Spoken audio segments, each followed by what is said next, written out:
Why are we still here? Just to suffer?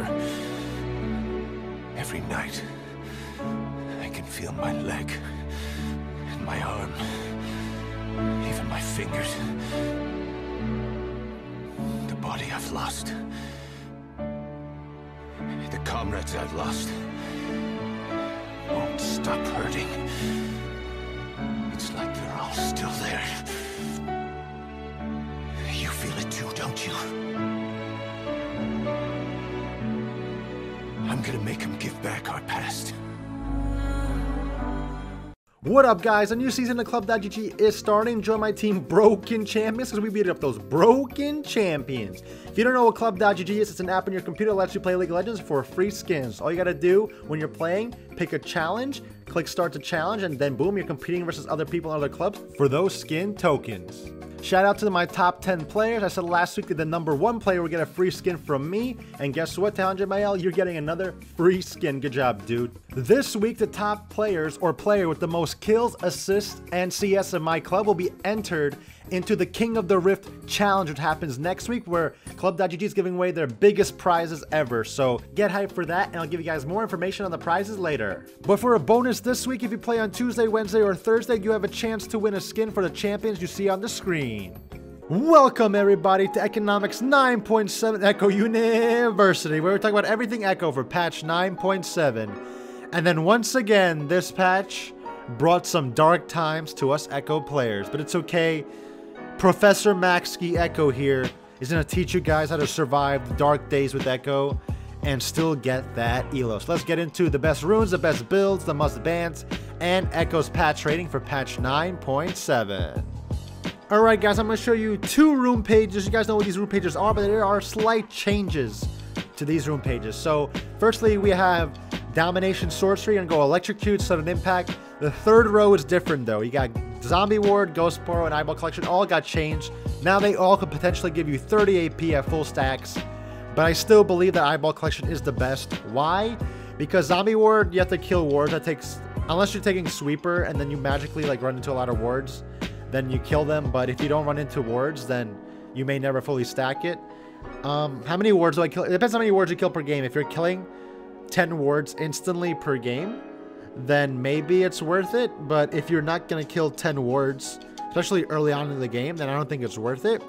Ghost Poro, it takes too long to, because you have to place a ward. You have to get the ward off cooldown, then you got to place it, and then you got to wait for the ward to naturally die. So that still takes a while.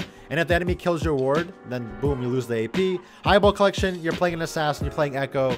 You get a killer and assist, you get 2 AP, so I stick to Eyeball Collection and get those kills and assists. So for the 4th row, I know that Ultimate Hunter did get buffed this patch by 5% CDR. I still prefer the healing on Ekko. I feel like Ekko needs Ravenous Hunter to sustain and to fight well, so if you like the CDR on the Ultimate, you could try that, but I personally love the healing on Ravenous Hunter. But for the secondary tree for Sorcery, you could go basically anything you want. I sometimes go Nullifying Orb for into AP matchups, and Transcendence with that CDR. Sometimes I go Nullifying Orb, Gathering Storm if I know the game's going to go into late game. Sometimes I go Absolute Focus, Gathering Storm if I just want extra AP. It just depends on your playstyle. Anything really works in the Sorcery tree depending on how you play.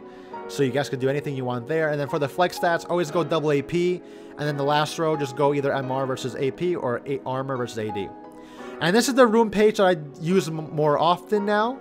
It's the Electrocute Inspiration. You're going to go Electrocute, Sudden Impact, Eyeball Collection, Ravenous Hunter, and then you're gonna go Magical Boots and Minion Dematerializer. In my last Economics, I told you guys how to use it. Dematerializer, you gotta use 3 on the range minions, or 2 on the range minions and 1 on the melee, or 1 on the cannon and 2 on the range minions. Overall, the Dematerializer just helps you clear the wave a lot better after level 7 and during level 7. The Magical Boots are a free 300 gold, and they give you so much movement speed. Extra 10 movement speed is amazing on Ekko. And you don't even have to upgrade your boots that early anymore because you get free boots with a lot of movement speed. So you can start building your Lichbane without finishing your boots for a little bit. And then obviously you go the double AP and then the flex defensive rune. And now for the moment of truth, the builds for Ekko this patch. So we all know Dark Seal got gutted, so we're no longer allowed to build double Dark Seals, but there are some solutions. So firstly, you could go 3 options. You could go Corrupting Potion, Dark Seal, Corrupting Potion, or double Dorans. I personally have been going double Dorans. Why? Because double Dorans gives you 120 HP, gives you the same AP that you got before with double Dorans, and on top of that, it gives you that mana regen. And on top of that, because you are getting that AP still, that means you could 1Q the wave of level 7 with Minion Dematerializer. If you go Corrupting Potion, or Corrupting Potion Dark Seal, or even Corrupting Potion 1 Doran's Ring, you're not going to have enough AP to 1Q the wave of level 7 with Dematerializer stacks on the ranged minions. So I personally want to get that farming advantage at level 7 with Dematerializer, so I go double Dorans. And on top of that, double Dorans gives me that HP and the mana sustain. But you can go Corrupting Potion, you can go Corrupting Potion Dark Seal, it still works. I just feel like Dark Seal is such an inefficient item now. It gives you no AP, has terrible resell value. If you get 3 kills, it's basically equivalent to 1 kill on the old Dark Seal before the nerf, so I don't even think it's worth. I'm just so sad that they nerfed this item, but hey, it is what it is. Now I'm going double Dorans. And I actually pretty like double Dorans. It makes me tankier, it makes farming easier. Hey, I'll take it. But yeah, after going to double Dorans, you go Refillable Potion, and then on top of that, you just follow the regular build with Ekko. You go Proto Build, Boots, Lichbane, Iceborne Gauntlet, maybe versus a full AD team, and then you can pick any one of those items after. Death Cap, Morellonomicon, Void Stab, Banshees, Leandries. You would go versus AD matchups, so you go like Brotabel, Tabbies, Iceborne Gauntlet, Zanyas. They'll never kill you. If the enemy team has like a crazy like tank like Cho'Gath and like Maokai, I don't know, some crazy big tank, then you'll go Leandria's Torment. If they have like a Vlad, you go Morellonomicon. If they're building like 3 MR items already, you go Void Staff. If they have like a full AP team, go Banshee's Veil. Ekko's build is basically Protobelt, Boots, Lichbane, and then pick whatever you want after, as long as it helps you carry the game. And then lastly, always buy an Elixir of Potion. Elixir of Sorcery for that extra AP and damage late game. So yeah, that's the builds for Ekko. The build is pretty much the same, it's just the starting items have changed. So I'm using double Dorans now. Hopefully it works for you guys, and let's get into the bans. So for the bans, there's a lot of bans because there's a lot of broken champions. But for the first one, it's Leblanc. Leblanc is actually not super strong right now, but she is super strong versus Ekko. Ekko just sucks versus Leblanc. She could easily harass him. Leblanc is struggling in this meta though, so you may see her a lot less, but if you pick Ekko and then they pick Leblanc, you'll still have a hard time. Kassadin is a permaban. I actually permaban Kassadin right now. He's just the ultimate counter to Ekko. He's coming back again. I don't know why. You can't kill him.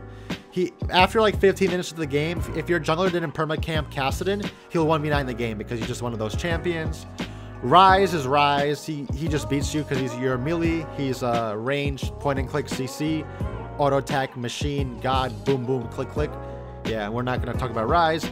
Yasuo is still really annoying for Ekko. I just don't like this matchup. I have been seeing Yasuo's a lot less also, but now with Wit's End, Yasuo could just rush Wit's End versus you and he just beats you. That's it. Zoe's actually S tier right now. Zoe is just really annoying champion to play against. You use a flash, she steals your flash. Use Ignite, she steals your Ignite. Oh wait, she also has Exhaust. Oh wait, she also has Redemption. Yeah, I just hate playing versus Zoe. Zed is actually one of the strongest assassins right now, so watch out for him. And then in the bottom row is champions that are outside of mid lane, and there are a lot of good ones. Vayne is 1v9 AD carry. I recommend telling your team or you just permabanning Vayne, because once Vayne gets 2 items like Gunsu, she's in 1v9. Jax is still Jax 1v9s. He's one of Ekko's biggest counters. Riven is still Riven, also a bruiser, one of Ekko's big counters. And then if Riven gets ahead, it's just impossible to win. Rek'Sai is still super strong. I personally hate Kha'Zix. I feel like every time I face a Kha'Zix, my team just dies to him and he 1v9s. And then lastly, Hecarim is probably like the strongest jungler in the game right now. He doesn't even need attack items to one-shot you. He just gets that movement speed and boom.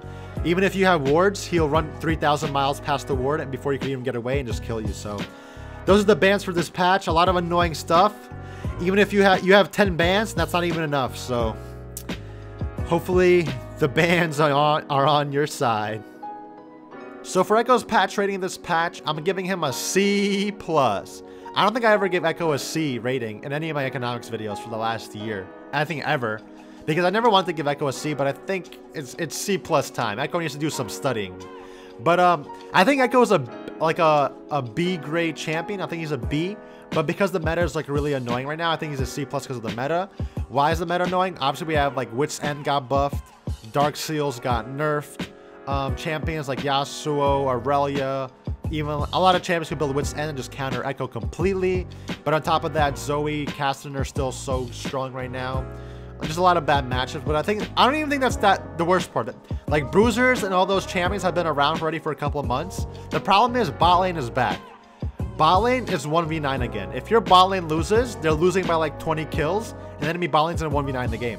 And that's why it's hard for Ekko to win the game, because Ekko has a hard time snowballing early because of all the nerfs, and top of that, he's a weaker champion. And because of that, if the enemy bot lane gets going, it's so hard to kill them, especially because Enchanter supports are coming back. And why are they coming back? Because AD carries a 1v9. How do you help an AD carry 1v9? You get Ardent Sensor, Shield, Heal, Protect. I protect and deflect all damage going to my AD carry. Then AD carry just 1v9s. And because of these like Lulu, Janna, Sorakas, now Threshes, and all that crap, it's really hard for Ekko to one-shot the AD carry. Even if they didn't have those champions, it's still really hard for Ekko to one-shot the AD carry sometimes, because I don't know why. AD carries are just 1v9. And I just hate the 1v9 AD carry meta. Your bot lane will go 0-10, enemy bot lane will be 10-0, and then that's it, the game's over. Yeah, it's not even about enemy AD carry being 10-0, it's about your AD carry being 0-10, so they have no impact on the game, then boom, the game's over. So because of that, I'm giving Ekko a C+. But some bright news. An AP melee bruiser item is in the works. It's confirmed. They're making it for Silas because Silas is an AP bruiser champion, so maybe it'll work on Ekko also. We'll see about that. Hopefully there's some compensation for Darksteel nerfs, so we'll look forward to that. But yeah, that's Ekkonomics 9.7, and I'll see you guys in the next one.